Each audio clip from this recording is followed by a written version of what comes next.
Bismillahirrahmanirrahim. Assalamualaikum warahmatullahi wabarakatuh, teman-teman sekalian.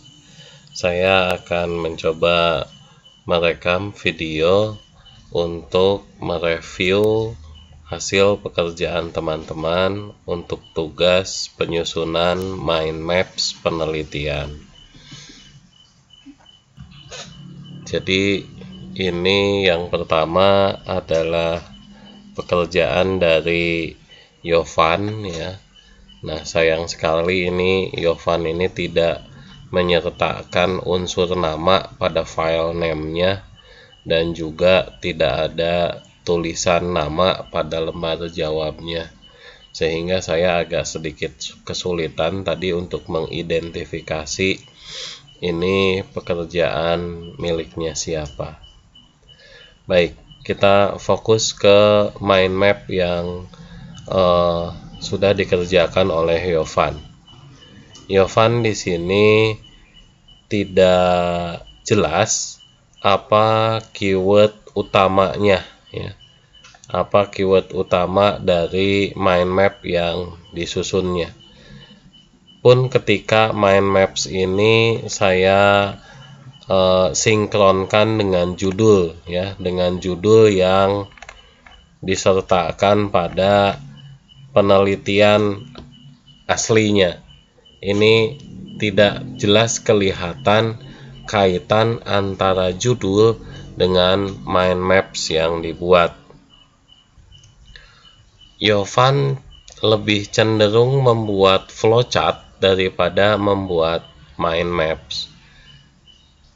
Mari kita lihat.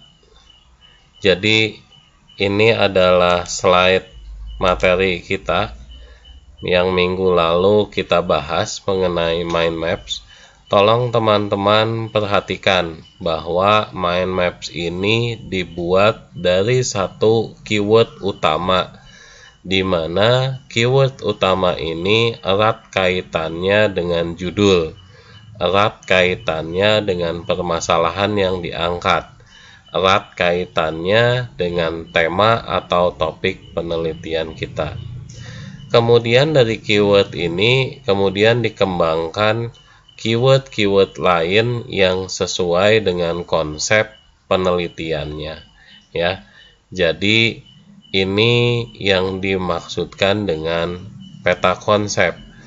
Mari kita lihat perbedaan antara peta konsep yang dicontohkan pada slide dengan peta konsep yang dibuat oleh Yovan. Jelas terlihat perbedaannya, dan Yovan ini sekali lagi lebih cenderung mirip flowchart daripada mind maps. Begitu Yovan, jadi tolong ketika membuat mind maps nanti di-compare dengan hasil pekerjaan teman-teman dan juga dilihat lagi slide materinya, sehingga Yovan dan teman-teman nanti yang masih agak keliru membuat mind maps-nya bisa lebih baik pada saat melakukan revisi. Pun demikian pada mind maps yang kedua ya, dari referensi yang kedua. Masih juga saya tidak melihat mana keyword utamanya, dan Yovan juga masih membuatnya lebih cenderung mirip dengan flowchart dibandingkan dengan mind maps. Sekali lagi mari kita lihat ya perbedaan antara yang dibuat oleh Yovan dengan contoh. Pada contoh, keyword utama ini berada di tengah, dan daripadanya kita kembangkan konsep-konsep yang berkaitan dengan keyword utama tersebut ya. Sementara yang dibuat oleh Yovan ya ini lebih mirip dengan diagram alir flowchart, di mana seharusnya tidak ada shape penelitian di sini ya. Kemudian masalah kualitas di sini itu harusnya masih ada shape konsep lain atau ide pikiran lain atau keyword lain yang bisa mendukung untuk nanti bisa kita kembangkan. Teman-teman, berikutnya ini adalah pekerjaannya dari Sari. mind maps yang dibuat oleh Sari sudah cukup baik, dan juga terlihat di sini ada keyword utama ya. Kemudian dari keyword utama ini dikembangkan dengan konsep atau ide-ide lain yang menjadi pengembangan penelitiannya. Namun demikian, saya memandangnya dari peta konsep yang sudah dibuat oleh Sari itu masih bisa dikembangkan lagi, sehingga peta konsepnya tersebut bisa semakin komprehensif. Mari kita lihat peta konsep yang dibuat oleh Sari berdasarkan referensi yang kedua. Teman-teman sekalian, bisa dilihat peta konsep yang kedua yang dibuat oleh Sari pun sudah cukup baik ya. Terlihat ada pengembangan ide pikir yang nanti bisa dikembangkan lagi menjadi latar belakang masalah. Pun sudah cukup komprehensif dibanding peta konsep yang pertama. Dari latihan ini ya, teman-teman bisa membuat peta konsep yang semakin komprehensif lagi. Kalau peta konsepnya lengkap, komprehensif, maka saya yakin efek lanjutannya adalah teman-teman bisa lebih mudah dalam menyusun kalimat di latar belakang masalah. Teman-teman bisa dilihat ini adalah pekerjaan punya Nur ya.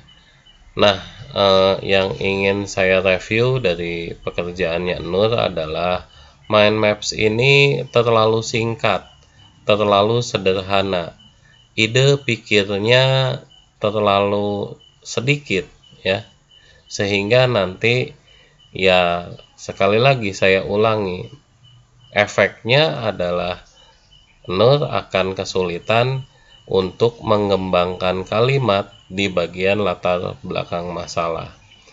Padahal di sini masih bisa dikembangkan ya ide pikirnya. Misalkan dari keyword operator mengalami tekanan dalam hal apa. Bisa jadi tekanan itu berupa target produksi, bisa jadi tekanan itu misalkan karena peak season dan lain sebagainya ya. Itu yang saya maksud terlalu singkat, bisa dikembangkan lagi menjadi lebih komprehensif adalah dengan menambah ide-ide pikir yang saling berhubungan dengan keyword utama. Oh iya, ini di punya Nur juga tidak ada keyword utamanya ya. Cirinya biasanya keyword utama itu diberi dengan cetak tebal, dan di sini tidak ada. Sementara pada mind maps-nya yang kedua dari pekerjaan Nur ini sudah lebih baik dibandingkan yang pertama tadi.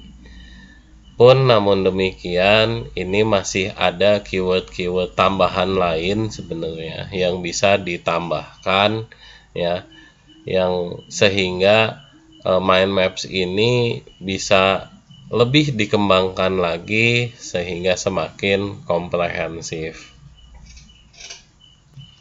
Teman-teman sekalian, ini adalah pekerjaan punya Fajar, dan kekurangan dari mind maps punya Fajar ini adalah mirip seperti punya Yovan. Ini lebih mirip dengan flowchart. Buktinya apa?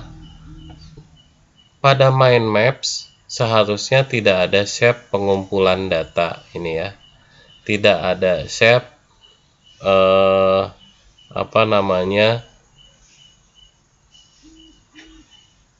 dan nanti pada mind maps yang kedua itu tidak ada shape pengolahan data, tidak ada shape merancang alat berdasarkan data, tetapi adanya adalah shape yang ide pikirnya itu saling berkaitan. Misal ini ya, kerajinan gabah di sini dilakukan secara manual. Ini harusnya bisa lagi ditambahkan.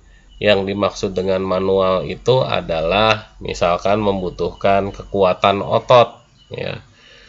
Sehingga misalkan juga karena membutuhkan kekuatan otot, pekerja menjadi energi yang lebih untuk bekerja. Kemudian lagi karena energi yang lebih, maka pada sebelum waktunya pekerja itu sudah mengalami kelelahan misalkan. Nah, itu bisa ditambahkan di sini di mind maps di sini. Dengan demikian, kalau teman-teman mind maps-nya itu bisa detail, ya, ide-ide yang tertuang itu bisa semakin lengkap di sini. Dan kemudian ini di kerajinan gerabah ini masih ada yang bisa dituliskan, dikembangkan lagi, ya. Seharusnya di sini step yang kedua bukan pengumpulan data, tapi bisa diungkap apa yang menjadi permasalahan di sana. Karena Fajar sudah menuliskan shape pengumpulan data, maka Fajar di sini terjebak untuk membuat mirip seperti flowchart, tidak membuatnya seperti peta konsep yang dicontohkan. Teman-teman, sebagai contoh terakhir, saya ingin menunjukkan peta konsep miliknya Veronica. Dan berdasarkan pengamatan saya dari sampel yang saya buka, mind maps yang dibuat oleh Veronica ini adalah mind maps yang paling lengkap, paling komprehensif di antara teman-teman. Nah, tolong teman-teman selain melihat contoh yang ada di slide, teman-teman juga buka mind maps yang dibuat oleh Veronica. Saya merekomendasikan teman-teman belajar dari mind maps yang dibuat oleh Veronica. Ini contohnya mind maps di referensi yang pertama. Veronica bisa mengembangkan ide-ide pikir dari keyword utama yang menjadi masalah di referensinya, ya. Diawali dari keyword nyeri pada tulang sendi, kemudian yang dialami masyarakat itu adalah untuk pengobatannya mahal, ya. Sementara mungkin banyak banyak pekerja misalkan yang merasakan nyeri itu di seluruh bagian tubuh, dan nyeri yang di sini merupakan bagian dari gangguan muskuloskeletal atau MSD dan seterusnya, ya. Kita lihat lagi juga, ini adalah mind maps yang kedua dari punya Veronica, ya. Walaupun di sini tidak diberi tanda dengan cetak tebal ataupun huruf yang lebih besar dari yang lainnya, tapi saya bisa melihat bahwa ini adalah keyword utamanya yang menjadi masalah di penelitian yang direview oleh Veronica. Sekali lagi teman-teman mohon belajar dari contoh yang dibuat Veronica untuk melengkapi materi dari slide. Nah, mohon video ini bisa teman-teman tonton dengan seksama, dan teman-teman yang hasil pekerjaannya tidak direview pada video ini karena keterbatasan waktu dan keterbatasan sumber daya, mohon teman-teman bisa introspeksi pada pekerjaannya masing-masing. Apakah saya melakukan kesalahan seperti yang dicontohkan pada pekerjaan teman-teman yang lain? Jika iya, maka tolong teman-teman bisa melakukan koreksi diri dan melakukan revisi atas mind maps yang telah dibuatnya. Demikian teman-teman, semoga video ini membantu. Saya akhiri. Assalamualaikum warahmatullahi wabarakatuh. Terima kasih.